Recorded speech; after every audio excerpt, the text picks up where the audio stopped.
Here we are trying to observe the total internal reflection. This is the setup. I have used two inverted D's. Now I will fill it with the soap solution to observe the total internal reflection. Let us see this total internal reflection. So this is, we can notice a light ray passing from the denser to the rarer medium. That means here from the water to the air, it will reflect back in the same medium, and you may notice the same light radiation bending in the water itself. So this is called as total internal reflection, and this will take place after critical angle. In the continuation of chapter number 9 optics, आज हम ले रहे हैं total internal reflection and it can be defined as when the light travels from the denser medium to the rarer medium, then above critical angle it will get reflected back in the same medium. यानी एक critical angle के बाद light उसको cross करके दूसरे medium में enter नहीं करेगी, बल्कि it will go back to the same medium. जैसे यहाँ फिगर में अगर हम देखें तो आप देख सकते हो कि हमारा ऑब्जेक्ट कहाँ पर रखा हुआ था, denser medium. This is a denser medium.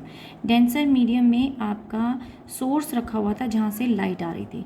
तो light going from the denser medium से एक तो स्ट्रेट निकल जाएगी, and one light, some radiations will go in this direction, some in this direction, then the light radiation below critical angle, they will pass out and they will deviate from their normal path.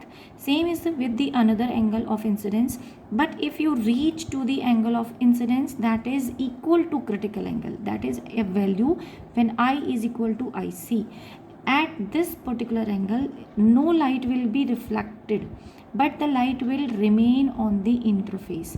Water और air का जो ऊपर air medium है, यहाँ पर air medium लिखा हुआ है, एयर मीडियम है, एंड यहाँ पर वाटर मीडियम है. तो जहाँ एयर और वाटर मिल रहे थे उसे हम कहते हैं इंटरफेस. तो उस इंटरफेस पर ही लाइट रह गई, उससे बाहर नहीं गई, ना ही अंदर की तरफ बेंड हुई, और इस एंगल पे आपका एंगल ऑफ रिफ्लेक्शन हो जाता है 90 डिग्री. लेकिन बाय द स्नेल्स लॉ हम कहते हैं mu is equal to sine I by sine of R, ये रिलेशनशिप है. लेकिन यहाँ आई तो हो गया आई सी के इक्वल, और हम कहाँ से कहाँ जा रहे थे इस वक्त ये भी देख लेते हैं हम. ये कौन से म्यू की बात हो रही है, हम जा रहे हैं वाटर से एयर की तरफ. तो ये आई को हम क्या लिख देते हैं, आई ऑफ सी, एंड आर को हम कहते हैं साइन ऑफ 90. सो ये था वाटर टू एयर का. बट अगर हमें चाहिए एयर टू वाटर, जो कि नॉर्मली वाटर का रिफ्लेक्टिव इंडेक्स होता है, जैसे ही यहाँ मैंने एग्जांपल वाटर का लिया, ऐसे ज़रूरी नहीं यही हो, कोई और भी लिक्विड हो सकता है, कोई और मीडियम हो सकता है, उसके लिए रिफ्लेक्टिव इंडेक्स अलग होगा. इन दैट केस साइन 90 क्या होता है हमारा 1. इसको भी हम रेसिप्रोकल कर देंगे, तो हम 1 करते हैं तो साइन 90 1 हो गया, क्योंकि तो ऊपर 1 चला गया, and this is sine of I C. तो ये जो रिलेशनशिप आया है, this is the relation for refractive index के लिए when you will attain the critical angle in the TIR. तो टोटल इंटरनल रिफ्लेक्शन होने के दो कंडीशंस हैं. नंबर 1 कंडीशन कि ऑब्जेक्ट या सोर्स कहाँ होना चाहिए, डेंसर मीडियम में होना चाहिए. दूसरी कंडीशन क्या है कि इंसिडेंट एंगल जो है वो क्रिटिकल एंगल से अबव हो. अगर क्रिटिकल एंगल से बिलो होगा तो लाइट बाहर इमर्ज आउट करेगी, क्रिटिकल एंगल पर होगा तो इंटरफेस पर रहेगी. लेकिन अगर क्रिटिकल एंगल से ज़्यादा हो गया तो फिर लाइट रेडिएशन अंदर की तरफ ही बेंड हो जाएगी. और जब ऐसा होता है कि that the light will bend inside, यानी in the towards the same medium, that is called as total internal reflection of the light radiation. तो वो कहलाता है आपका TIR. बहुत सारे नेचुरल फिनोमिना हैं जहाँ हम इस TIR को ऑब्जर्व करते हैं, and let me share some of the examples with you. Now these are the some of the applications of total internal reflection की कुछ एप्लीकेशंस हैं. जैसे पहली हो गई मिराज. मिराज आपने जनरली जब बहुत हॉट वेदर वाला दिन होता है तो आपने नोटिस किया होगा, when you are driving on the road और you are travelling on a road, you will notice that some watery surface will appear for fraction of second और for few seconds in front of you. आपके आगे ही आपको वो surface जो है के ऊपर पानी लगता है, लेकिन जैसे जैसे आप क्लोज जाते हैं आपको लगता है वहाँ तो पानी नहीं है। सो ये क्या था, ये काइंड ऑफ इल्यूजन था। और ये ऑप्टिकल इल्यूजन कैसे क्रिएट हुआ, ये बिकॉज ऑफ TIR यानी टोटल इंटरनल रिफ्लेक्शन की वजह से क्रिएट हुआ है। हमें क्या फील होता है उस वक्त, देखिए जो एयर जो है नियर द ग्राउंड होती है वो वार्म होती है, वो डबल वार्म हो जाती है। वैसे तो आउटसाइड एयर भी वार्म है, लेकिन उसके ऊपर डबल हीट पड़ रही है। कैसे, एक तो सन से आने वाली और दूसरी जो लाइट रेडिएशन रिफ्लेक्ट होके यानी जो हीट रेडिएट हुई अर्थ से, अर्थ गर्म हो गई और अर्थ से भी कुछ रेडिएशंस निकलेंगी हीट की, और वो रेडिएशन जो है एयर को और ज़्यादा गर्म कर देंगे। तो जो एयर जो नियर द ग्राउंड होती है वो वार्मर होती है as compare to the air above it. तो ये जो नीचे वाली एयर है ये रेयरर बन जाती है, और ऊपर वाली जो एयर, यानी अगर मैं यहीं इसी फिगर में इसको 2 पार्ट्स में डिवाइड कर दूँ, सो इफ आई से यहाँ इस सरफेस पे, या रादर मुझे इसको कट करते हुए बनाना चाहिए था, ये वाला सरफेस। तो इस पॉइंट पे अगर लाइट रेडिएशन ऊपर कैसी है, वो है डेंसर, और नीचे कैसी हो जाती है, रेयरर। सो हमको क्या लगेगा, कोई ऑब्जेक्ट, कोई ट्री अगर वहाँ पर है या कोई टॉल पोल वहाँ पर है, तो वो पोल से आने वाली रेडिएशन या वहाँ से रिफ्लेक्ट होके आने वाली रेडिएशन जब इस डेंसर मीडियम से रेयरर मीडियम में एंटर करने की कोशिश करेगी तो वो एंटर नहीं कर पाएगी अगर वो क्रिटिकल एंगल से अबव हुई तो।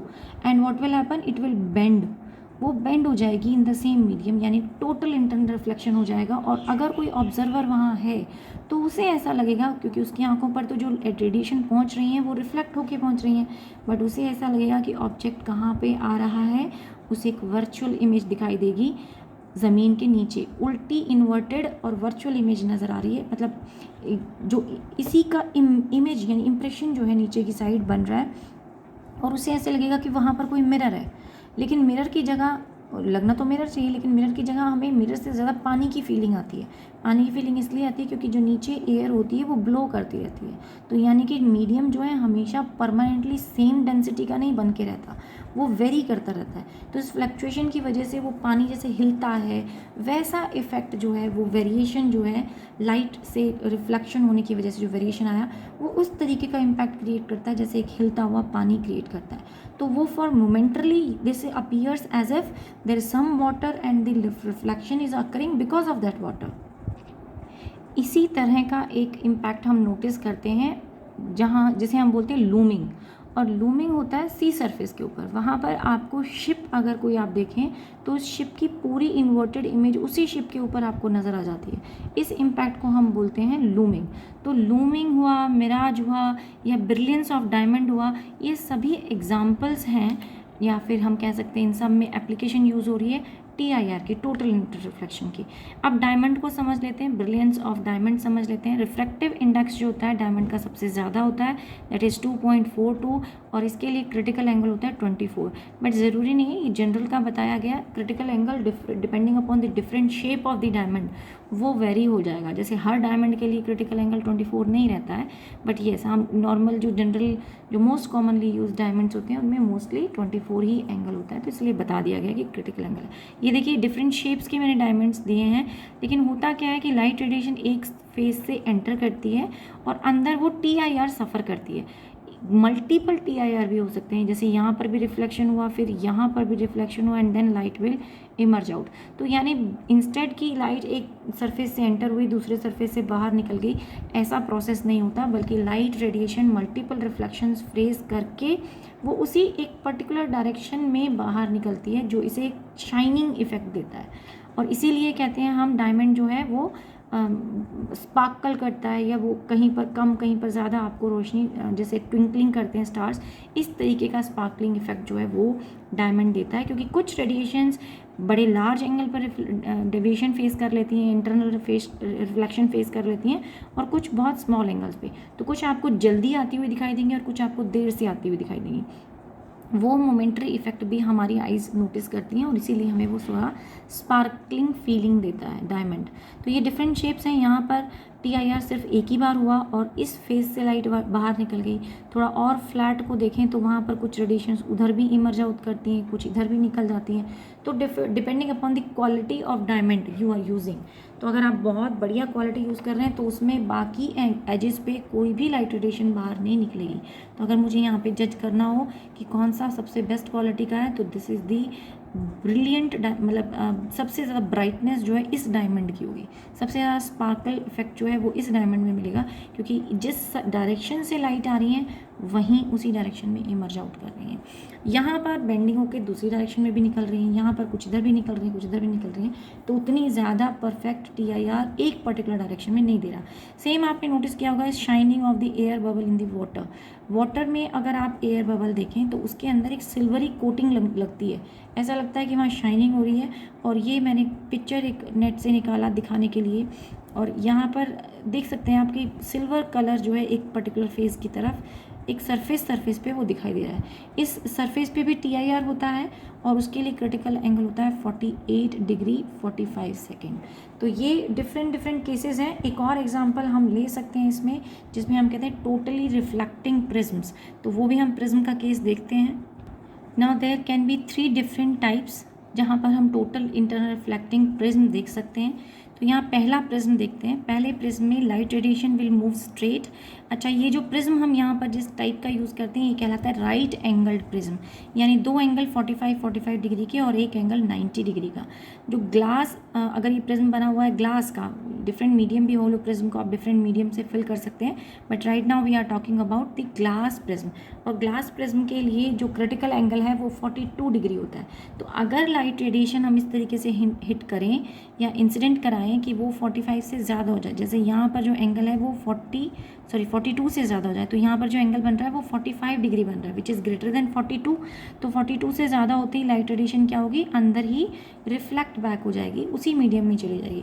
तो यहाँ ये प्रिज्म इस तरीके से प्लेस किया गया और इसके इंक्लाइन फेस पे लाइट रेडिएशन को भेजा गया ताकि लाइट रेडिएशन बेंड हो जाए बाय 90 डिग्री, मतलब नॉर्मली बेंड हो जाए। तो ये टर्निंग करा दिया, डेविएशन करा दिया है from the actual position by 90 degree. तो ये 90 डिग्री बेंडिंग हो गई है। अब यहाँ पर भी देखिए, यहाँ पर भी डेविएट कर गई बाय 90 डिग्री एंगल, और जो ऑब्जेक्ट आपको स्ट्रेट दिख रहा था वो अब जब उसकी इमेज बनेगी वो टर्न हो चुका होगा bye 90 degree angle.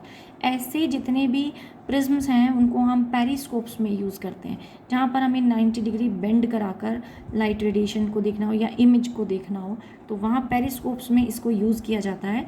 First case जहाँ पर हम लाइट रेडिएशन को डेविएट करा रहे हैं बाय 90 डिग्री।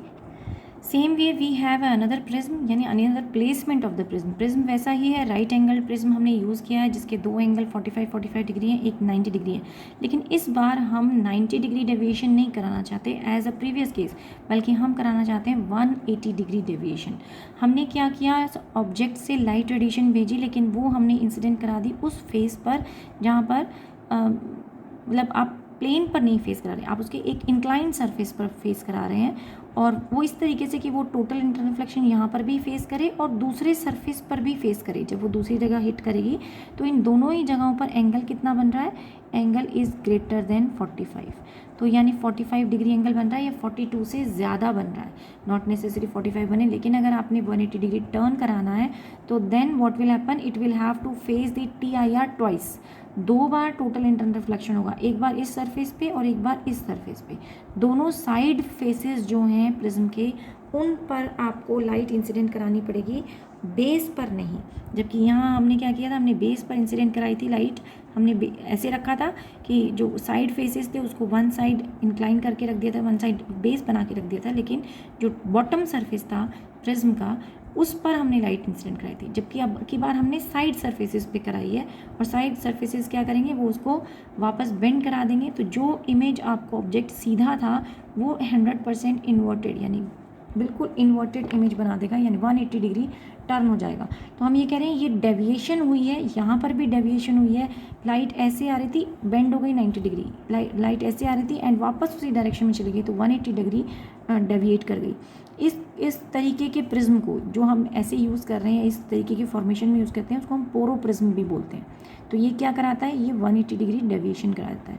थर्ड केस देखते हैं। थर्ड केस में इन्वर्जन करा रहे हैं हम विदाउट डेविएशन, यानी लाइट रेडिएशन इधर आ रही थी और इसी डायरेक्शन में आगे कंटिन्यू कर रही है, लेकिन फिर भी कुछ बेंडिंग हो गई, कुछ इन्वर्जन हो गया, लेकिन जो ऑब्जेक्ट था पहले अपराइट स्ट्रेट रखा हुआ था उसकी इमेज जो बनी वो इन्वर्टेड बनी। लेकिन अब ये इन्वर्जन कैसे हुआ? डेविएशन तो नहीं हुआ, क्योंकि डेविएशन तब होता है जब लाइट रेडिएशन अपना पाथ चेंज कर ले। तो यहाँ डेविएशन नहीं हुआ, इन दोनों में हुआ था, इसमें 90 इसमें 180, लेकिन इसमें डेविएशन नहीं हुआ बट इन्वर्जन हो गया। यानी ऊपर वाली रेडिएशन आई, नीचे हिट की, यहाँ पर TIR फेस करेगी, then it will emerge out from the other side. Then bottom वाली लेयर आई, नीचे वाली लेयर राइट रेडिएशन आएगी, नीचे TIR फेस करेगी, and when emerge and go up, तो जो नीचे वाली थी वो ऊपर पहुंच गई, ऊपर वाली रे नीचे पहुंच गई और इसकी वजह से इन्वर्जन हो गया। इस तरीके का जो प्रिज्म है वो इरेक्टिंग प्रिज्म भी कहलाता है। We call it as an erecting prism, क्योंकि क्या कर रहा है ये इरेक्ट, मतलब सीधी इमेज बना रहा है, सीधा ही रख रहा है। इन्वर्जन तो हुआ है but then on the same direction में लाइट रेडिएशन जो है वो ट्रेवल कर रही है। एंड इस तरीके का जो प्रिज्म है जिसको हम इरेक्टिंग प्रिज्म भी बोल रहे हैं वो बाइनोकुलर्स में यूज़ होता है। बाइनोकुलर्स को ऐसा तो नहीं है कि आप इन्वर्ट करके इमेज को देखते हैं या आप उसे 90 डिग्री बेंड करवा कर देखते हैं। बाइनोकुलर तो आपने अगर इस साइड पे आपका आईपीस है तो इस साइड पे आपका ऑब्जेक्टिव होगा, इस तरीके से आप देखते हैं, यानी सेम डायरेक्शन में कंटिन्यू रखते हैं। तो वहाँ पर हम इस तरीके के प्रिज्म को इरेक्टिंग प्रिज्म जिसको कह रहे हैं उसको हम यूज़ करते हैं। देखिए तीनों में प्लेसमेंट्स अलग थी प्रिज्म की। ये इरेक्ट पोजीशन पे रखा हुआ है, यानी ऊपर वाला पार्ट हमने नहीं दिखाया है, तो ऊपर वाला पार्ट की ज़रूरत भी नहीं थी क्योंकि वहाँ रिफ्लेक्शन नहीं हो रही है, वहाँ से हमने नहीं कराई रिफ्लेक्शन, नीचे जहाँ से कराई वो पोर्शन दिखा दिया। लेकिन ये किस पोजीशन में रखा हुआ है? इरेक्ट पोजीशन में। ये कैसे रखा है? हमने इसको ट्रायंगुलर शेप में रखा है। ये कैसे रखा है? राइट एंगल पे रखा है हमने, जिसमें बेस एक साइड को बना दिया है। यहाँ पर हमने बेस एक साइड को नहीं बना दिया है, बल्कि उसकी प्लेसमेंट इस तरीके से की है कि ट्रायंगुलर साइड जो थी उसको हमने बेस बनाया।